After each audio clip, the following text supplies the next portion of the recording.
Il n'y aura pas de Minsk numéro 2. Les mots sont secs, sans équivoque.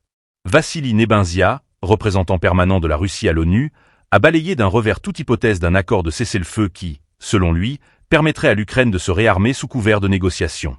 Pour Moscou, le souvenir des accords de Minsk, signés puis selon elle contournés, reste un point de rupture. Cette fois, affirme Nebenzia, il ne s'agit plus de suspendre les hostilités, mais de résoudre les causes profondes du conflit. Définitivement. Avant de continuer, abonnez-vous et partagez cette vidéo pour ne rien manquer de ce que les caméras ne montrent pas.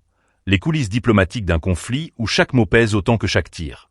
Ce lundi 2 juin, une nouvelle session de négociations russo-ukrainiennes est prévue à Istanbul. Une rencontre qualifiée de cruciale par plusieurs observateurs, car elle arrive après une accalmie relative sur certains axes du front et surtout après un premier contact formel le 16 mai dernier, également dans la ville turque.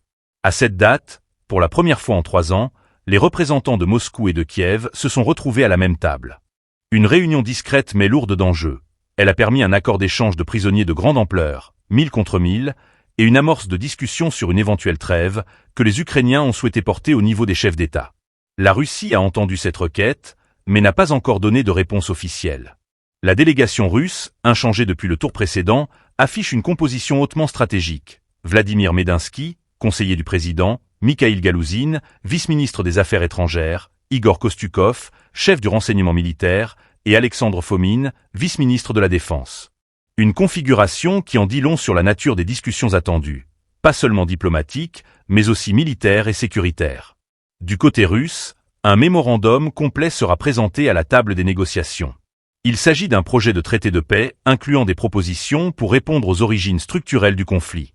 Moscou insiste sur la nécessité d'aller au-delà des effets visibles de la guerre pour cibler ce qu'elle appelle les racines géopolitiques et historiques du litige. Autrement dit, la neutralité de l'Ukraine, la reconnaissance de la Crimée comme territoire russe, la démilitarisation de certaines zones et le statut des régions séparatistes à l'est du pays. Mais cette ligne rouge posée par Nebenzia est aussi un message. Pas question, selon Moscou, de revivre le scénario des accords de Minsk, perçu aujourd'hui comme une erreur stratégique ayant permis à Kiev de se renforcer militairement avec le soutien occidental. Le diplomate russe parle d'un conflit à régler une fois pour toutes, signe que Moscou vise un accord définitif, verrouillé, non négociable par la suite.